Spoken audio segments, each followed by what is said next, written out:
makna daripada kalam Al-Imam Hujjatul Islam Al-Ghazali rahimahullah wa nafa'ana bi ulumih. Kemudian pikirkanlah, renungkanlah bagaimana Allah Ta'ala menciptakan alat-alat untuk menggerakkan tulang-tulang.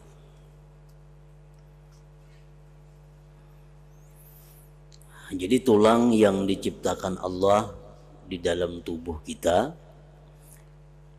itu bukan mati, artinya kaku, tetapi tulang-tulang itu dia bergerak, digerakkan oleh alat-alat, yaitu namanya adalah utut-utut. Nah, jadi Allah menciptakan utut-utut yang ada di tubuh kita itu untuk menggerakkan tulang-tulang, sehingga kita bisa berbungkuk, sehingga kita bisa memiringkan badan ke kiri ke kanan. Itu adalah akibat daripada gerakan utut-utut tadi, yang mana menjadi alat untuk menggerakkan tulang-tulang yang ada di dalam tubuh. Maka dia Allah Subhanahu wa Ta'ala menciptakan dalam badan manusia 529 utut.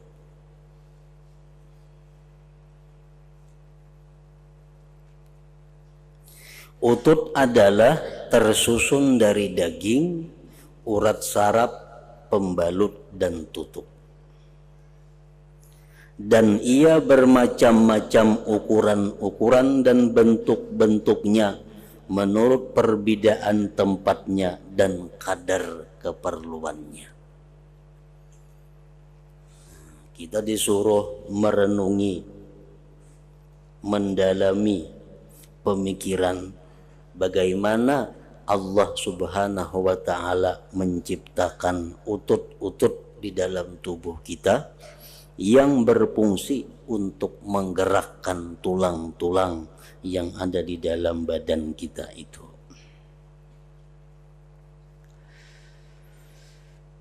Jadi dari kepala sampai kaki jumlah utut yang diciptakan Allah 529 utut.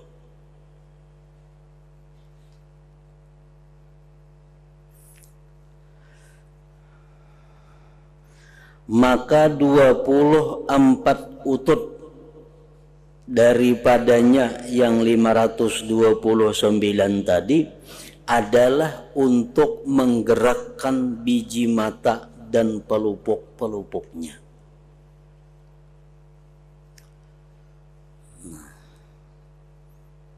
Jadi mata kita yang bisa bergerak ke kiri, ke atas, ke kanan, ke belakang,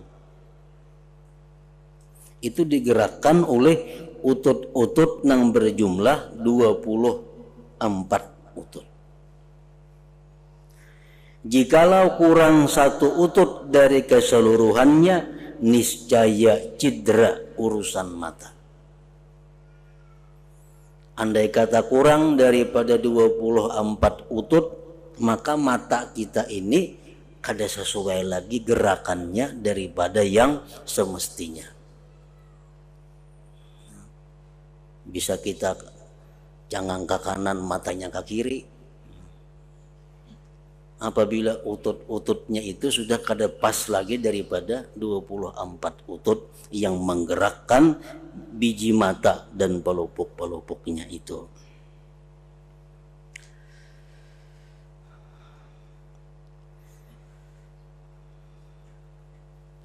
Allah Subhanahu wa Ta'ala yang menciptakan demikian itu, dan hanya Allah Subhanahu wa Ta'ala yang mampu untuk menghisap, menghitung apa-apa yang diperbuat oleh mata selama di dalam dunia ini. Nah, kita sendiri kadang kalau menghitung berapa mata kita ini bergerak seharinya, ke kanan, ke kiri, ke atas, ke bawah. Karena kita kadang menciptakan mata itu. Allah Subhanahu wa ta'ala yang maha mencipta itu, dia menciptakan mata dan dia mengetahui kemana mata itu kita gunakan dalam sehari semalam ini. Dan Allah mampu menghisap, menghitung bahwa berapa mata kita yang kita gunakan untuk hal-hal yang dibolehkan, berapa kali mata kita digunakan untuk hal-hal yang dimakruhkan, berapa kali mata kita digunakan untuk hal-hal yang diharamkan olehnya. Nah, dia bisa menghisap yang demikian karena dia yang menciptakannya.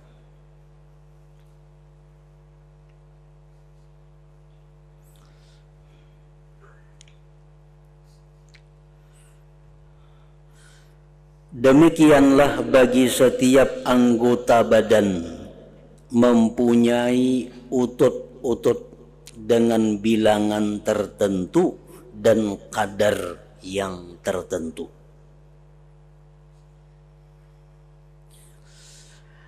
Dan urusan saraf, urat darah, urat-urat yang mengalir padanya darah merah, jumlahnya, tempat tumbuhnya, bercabang-cabangnya, itu lebih menakjubkan daripada ini semuanya. Berapa jumlah urat saraf? Berapa cabangnya urat yang dialiri darah merah? Nah, itu memikirkan yang demikian lebih menakjubkan lagi daripada memikirkan tentang utut-utut tadi. Dan semakin dalam pemikiran kita kepada apa yang diciptakan Allah, dan semakin kita takjub kepada apa yang diciptakan Allah, maka tentu pahala yang diberikan Allah lebih besar. Kita memikirkan sesuatu lalu kita takjub, kita dalami lagi pemikiran itu lalu lebih menakjubkan lagi. Kita dalami lagi pemikiran tentang tubuh kita umpamanya, lebih menakjubkan lagi. Nah, semakin menakjubkan itu, semakin berlipat ganda pahala yang diberikan Allah Subhanahu wa ta'ala.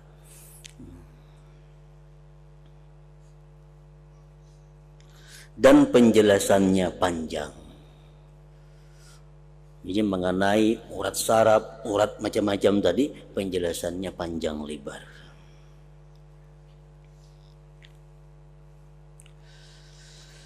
Maka bagi pikiran, bagi perenungan, ada jalan pada masing-masing bagian-bagian ini. Artinya kalau kita mau tafakur, kalau kita mau merenungi, maka di dalam tubuh kita ini banyak jalan untuk ditafakuri. Asalkan kita ada kemauan untuk merenung, maka di dalam tubuh kita banyak jalan untuk mendapatkan renungan-renungan itu. Nah, maka bagi pikiran ada jalan pada masing-masing bagian-bagian ini. Kemudian pada keseluruhan badan, maka semua yang demikian itu adalah pemikiran pada keajaiban-keajaiban bentuk-bentuk badan dan keajaiban-keajaiban ma'ani, makna-makna dan sifat-sifat yang tidak dapat diketahui dengan panca indera, itu lebih menakjubkan lagi. Jadi di dalam tubuh kita ini ciptaan-ciptaan Allah yang dapat dilihat dengan panca indera itu sudah menakjubkan. Tetapi yang kada bisa dilihat dengan panca indera namun dirasakan itu ada, itu lebih menakjubkan lagi.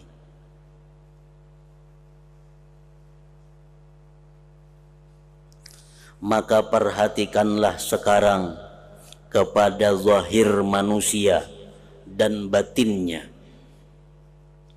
kepada badannya dan sifatnya, maka kamu dapat melihat dengannya daripada keajaiban-keajaiban dan ciptaan yang menuntut keajaiban. Dan semua yang demikian itu adalah ciptaan Allah pada setitis air kotor. Artinya semuaan itu berasal manusia tadi daripada setitis air mani. Namun menimbulkan berbagai macam keajaiban-keajaiban dari setitis air mani itu. Itulah menunjukkan kemahakuasaan daripada Allah Subhanahu wa ta'ala. Maka kamu dapat melihat dari ini akan ciptaannya pada setitis air. Dari setitis air mani tercipta manusia. Nah, kita bisa menyaksikan itu. Maka apa ciptaannya Allah pada kerajaan langit dan bintang-bintangnya? Dan apa hikmah pada tempat-tempatnya? Matahari diletakkan di sini, bintang-bintang diletakkan di sini. Semuaan itu ada mengandung rahasia dan hikmah dari Allah Subhanahu wa ta'ala. Bentuk-bentuknya, ukuran-ukurannya, bilangan-bilangannya, berkumpul sebagiannya, berpisah sebagiannya, berbeda-beda rupa-rupanya, dan berlainan timur dan baratnya.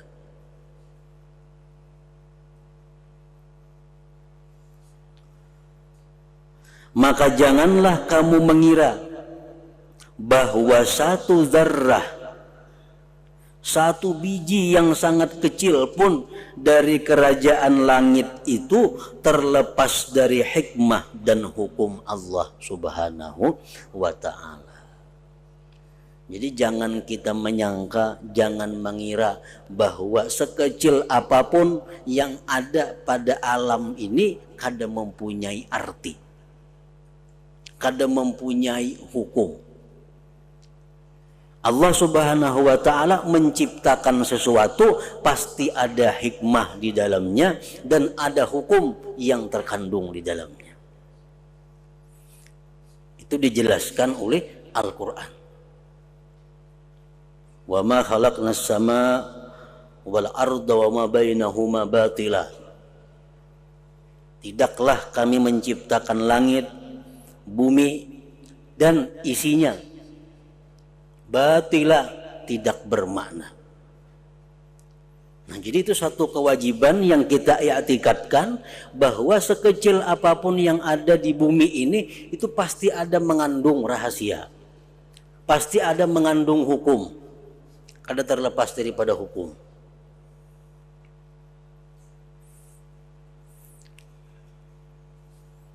Misal di dalam tubuh kita. Di dalam tubuh kita ini ada kuku. Imam Al-Ghazali mengatakan dalam kitab beliau, apa hikmahnya Allah Subhanahu wa ta'ala menciptakan kuku? Dan apa-apa hukum yang terkandung di dalam kuku itu.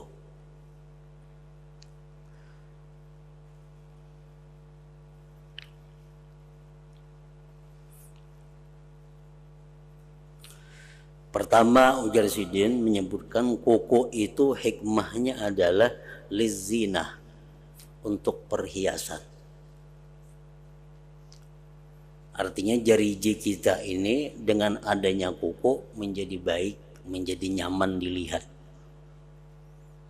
Coba kita bayangkan menjari kita kada bakuku bulat, baiklah.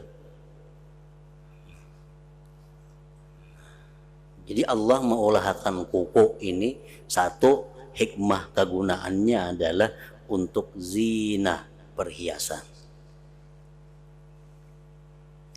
Yang kedua, ujar Sidin, hikmahnya kuku itu diciptakan oleh Allah lil imad, untuk menahan daging. Kan jariji ini daging kalau ujungnya ini nah, amun kadada kukunya lama kadada penahannya. Bisa pindah kayak lilih nih itu dagingnya kayaknya. Jadi adanya kuku ini semacam penguat bagi daging yang ada di ujung jariji ini. Yang ketiga, ujar sidin, hikmahnya Allah menciptakan kuku itu liltikatid dakik, untuk mengambil nang halus-halus nang kadakawa diambil ulih jariji. Menguit-nguit nang apakah mun kadeba kuku saling ngalihan tuh. Tapi karena ada kuku, kalau nyaman menguit.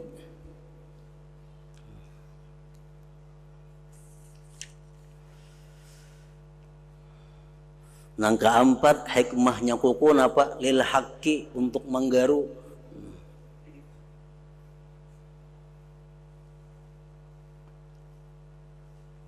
Nah, hanya 4 nang diketahui. Mungkin ribuan lagi ada hikmahnya nang kita kada tahu. Apa Allah Subhanahu wa taala itu menciptakan kuku manusia ini. Nah, jadi setiap sesuatu itu ada hikmah dan ada hukum. Lalu apa hukum yang terkandung dengan urusan kuku ini? Pertama, kuku itu sunat dipotong selambat-lambatnya dalam 40 hari sekali. Nah, ada hukumnya. Yang kedua, hukum yang berkaitan dengan kuku, kalau kita bersentuhan dengan lawan jenis, tapi yang bersentuhan itu kuku, kada batal wudunya. Itu loh.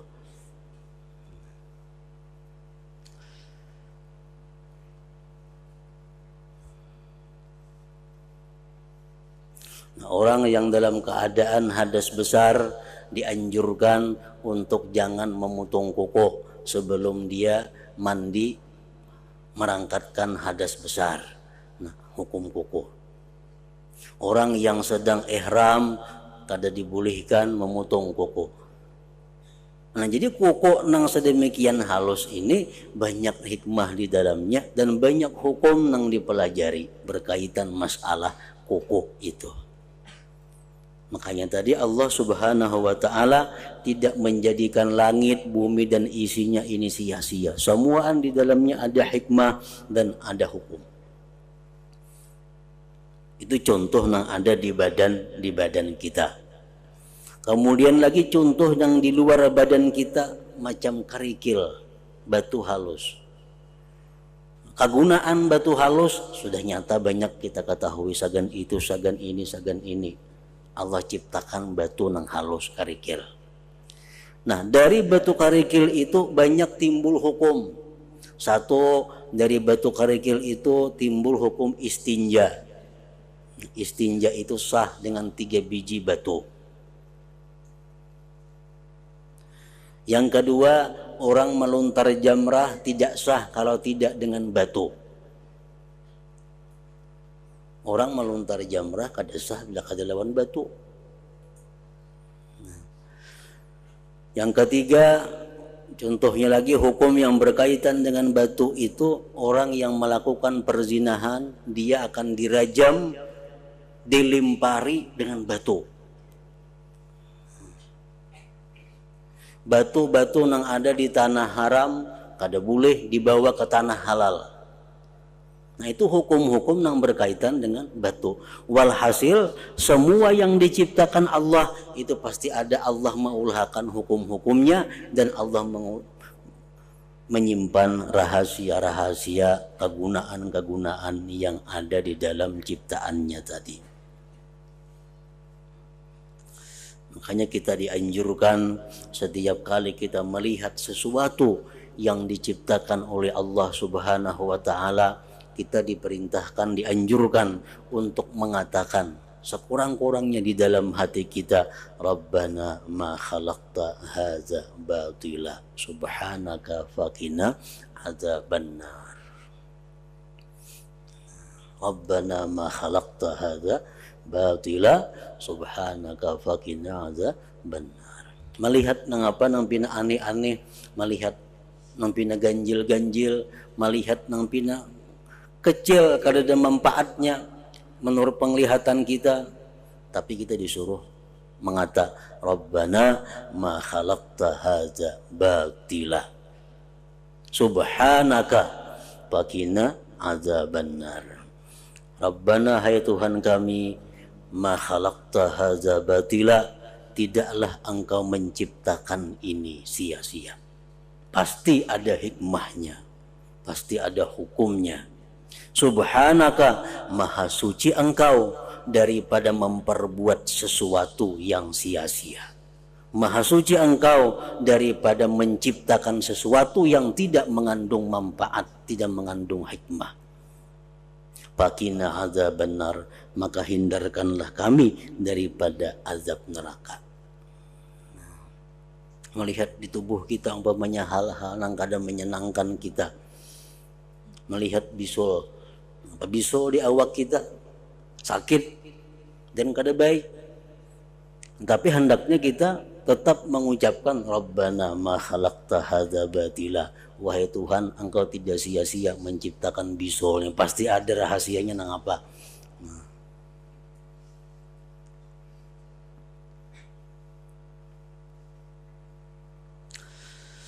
Maka janganlah kamu mengira bahwa satu zarrah pun dari kerajaan langit itu terlepas dari hikmah dan hukum. Bahkan kerajaan langit itu adalah ciptaan yang paling sempurna dan bikinan yang paling teliti, dan lebih mengumpulkan keajaiban-keajaiban daripada badan manusia. Benda-benda langit itu lebih menakjubkan daripada apa yang ada di badan manusia. Bahkan tidak ada bandingan bagi semua yang di bumi kepada keajaiban-keajaiban langit. Ciptaan Allah yang ada di bumi ini sudah menakjubkan. Tapi kalau dibandingkan dengan ciptaan Allah yang ada di langit, lebih menakjubkan lagi. Karena itulah Allah Ta'ala berfirman, "A'antum asyaddu khalqan amis sama'u banaha rafa'a samkaha fasawwaha wa aghtasha lailaha wa akhraja duhaha." Artinya, apakah kamu yang lebih sulit penciptaannya atau langit? Mana sulitnya secara penglihatan kita membikin manusia daripada membikin langit? Apakah kamu yang lebih sulit penciptaannya atau langit? Allah telah membangunnya, Dia meninggikan bangunannya, lalu menyempurnakannya, dan Dia menjadikan malamnya gelap dan menjadikan siangnya terang benderang.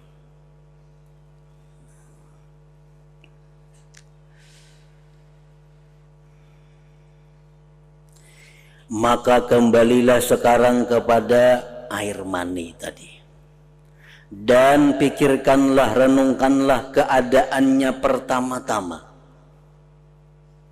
Renungkanlah air mani itu pertama-tama, dan kepada apa ia jadi yang kedua. Segumpal darah jadi segumpal daging, berbentuk macam manusia, ditiupkan roh. Dan pikirkanlah bahwa jikalau jin dan manusia berkumpul untuk menciptakan bagi air mani akan pendengaran atau penglihatan atau akal atau kemampuan atau ilmu atau roh, atau menciptakan padanya tulang atau urat saraf atau kulit atau rambut, apakah mereka mampu atas yang demikian?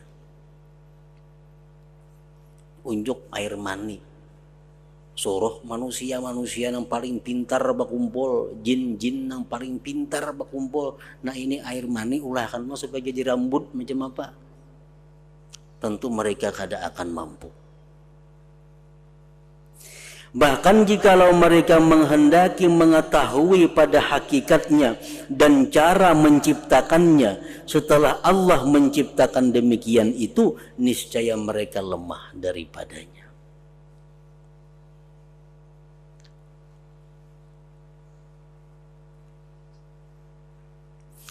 Maka yang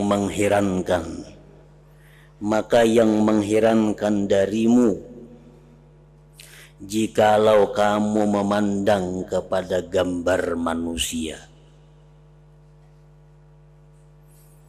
Yang aneh jika kamu memandang kepada gambar manusia yang digambar di atas dinding, yang dikerjakan dengan teliti oleh pelukis dalam menggambarnya, sehingga yang demikian itu gambar tadi mendekati kepada bentuk manusia. Dan orang yang memandang kepada gambar tadi berkata seolah-olah itu adalah manusia. Daripada haratnya tukang lukis nih, telitinya tukang lukis, sampai-sampai orang yang melihat lukisan itu seolah-olah manusia bujuran. Nah, maka besarlah kekagumanmu dari ciptaan pelukis, kecerdasan, keringanan tangannya, dan kesempurnaan kepandaiannya. Niscaya kita kagum dengan pelukis itu. Niscaya kita memuji kepada pelukis itu. Dan besarlah tempat pelukis itu dalam hatimu. Pasti kita hendak tahu orangnya siapa yang melukis itu. Begitu tahu orangnya, kita akan terbayang-bayang, itu pelukisnya yang melukis gambar yang begitu hebat, begitu indah tadi. Padahal kamu tahu bahwa gambar itu sesungguhnya sempurna dengan cat-cat, pina, tangan dan dinding, dan dengan kemampuan dan ilmu dan dengan kehendak. Padahal apa ada gambar itu hanya sekedar cat dinding. Dan sesuatu dari demikian itu tidak dari perbuatan pelukis dan ciptaannya. Padahal pelukis itu meniru manusia benar, menggambar manusia, bukan menggambar seorang kada, bukan dapat seorang kada, mencontoh manusia. Si pelukis melihat manusia di gambarnya sehingga sama mirip dengan manusia. Nah, kita yang melihat itu kagum dengan pelukis tadi dan mengucapkan puji-pujian kepada si pelukis tadi, bahkan sangat menghargai kepada pelukis itu. Tetapi ia adalah dari ciptaan orang lain. Padahal yang dilukis itu manusia ciptaan Allah.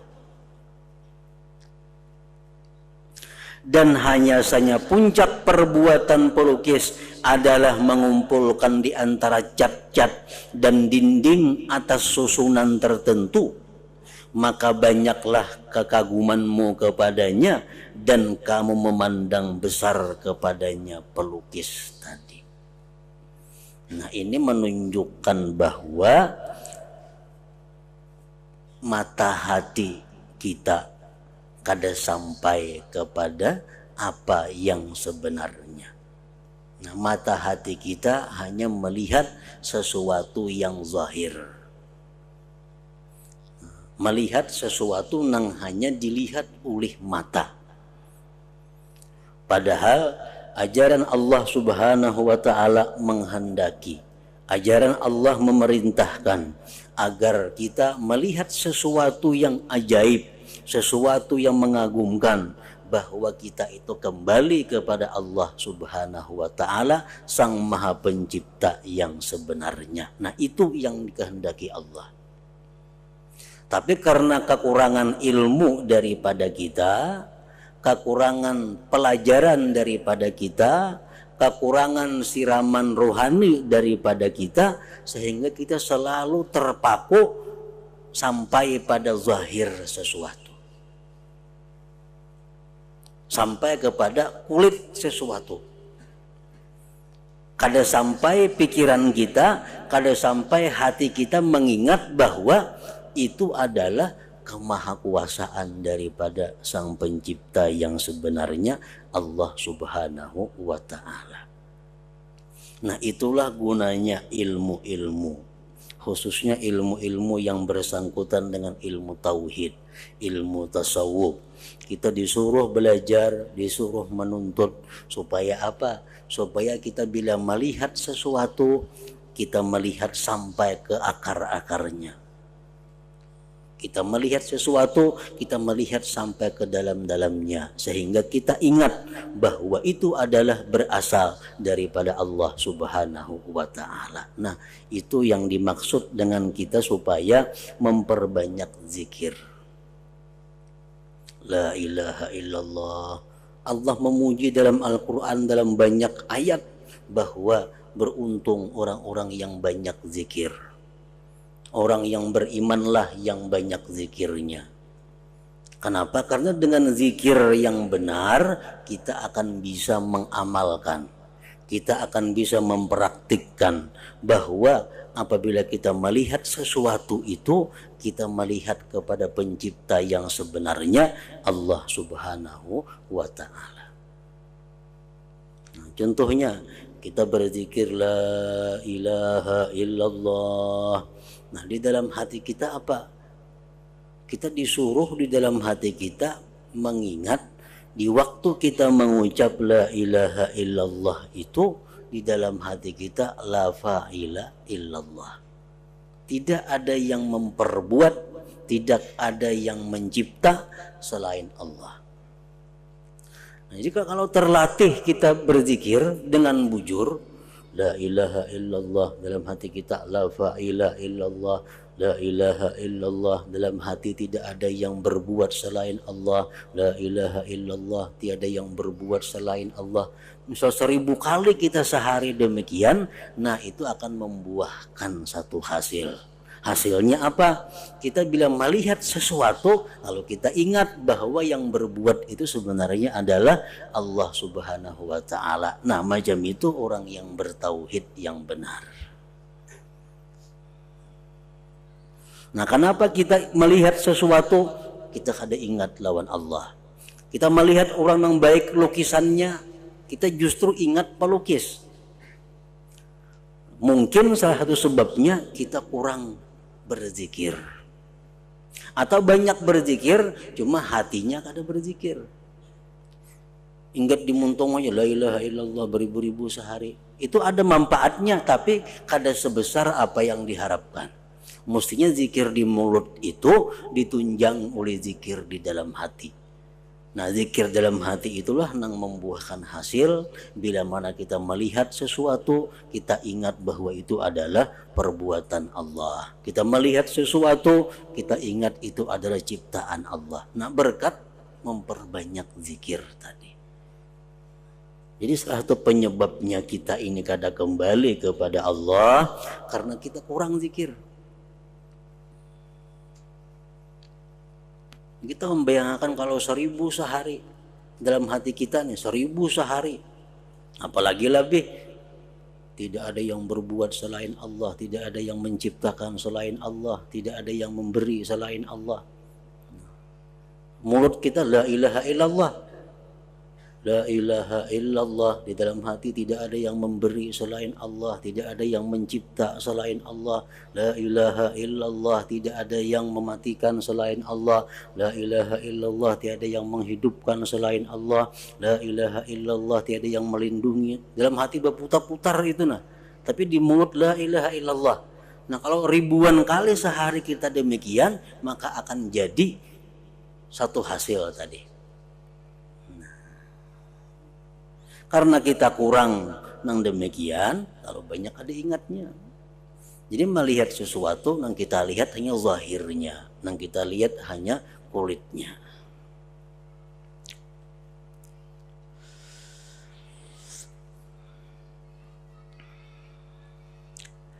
Dan kamu melihat air mani yang kotor itu semula tidak ada.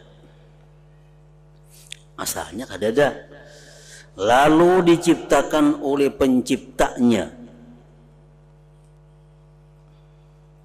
pada sulbi-sulbi laki-laki dan tulang dada perempuan.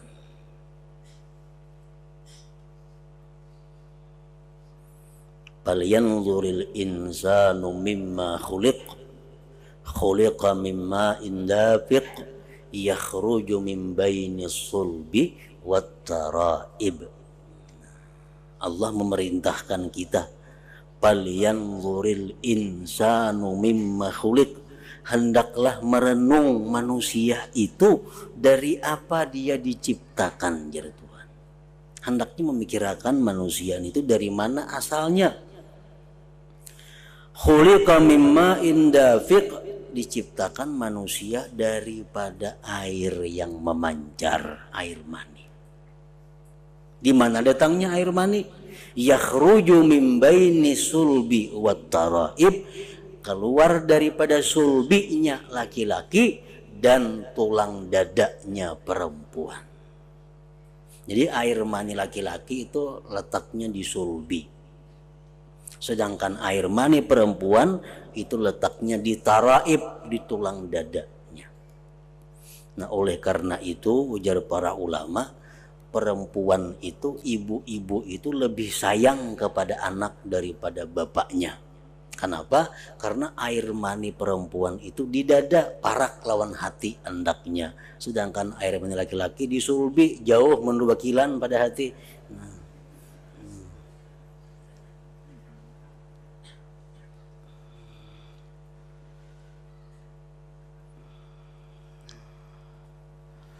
Dan kamu melihat air mani yang kotor itu semula tidak ada, lalu diciptakan oleh penciptanya pada sulbi-sulbi laki-laki dan tulang dada perempuan. Kemudian dia mengeluarkannya daripadanya dan membentuknya. Maka dia membaguskan pembentukannya dan dia menentukannya. Maka dia membaguskan penentuannya dan pemberian rupanya. Jadi manusia, bagaimanapun jeliknya manusia itu sudah lebih baik daripada hewan-hewan yang lainnya. Manusia bagian daripada hewan. Manusia bagian daripada binatang. Paling bungas binatang manusia.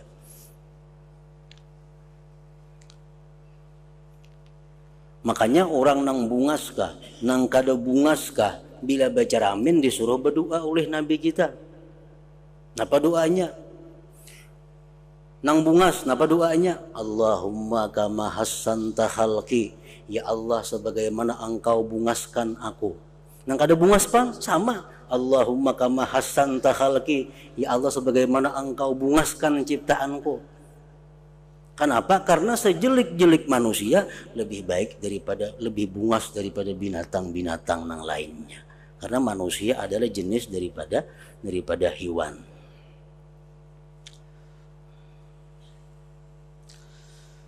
Maka dia membaguskan pembentukannya dan dia menentukannya, maka dia membaguskan penentuannya dan pemberian rupanya.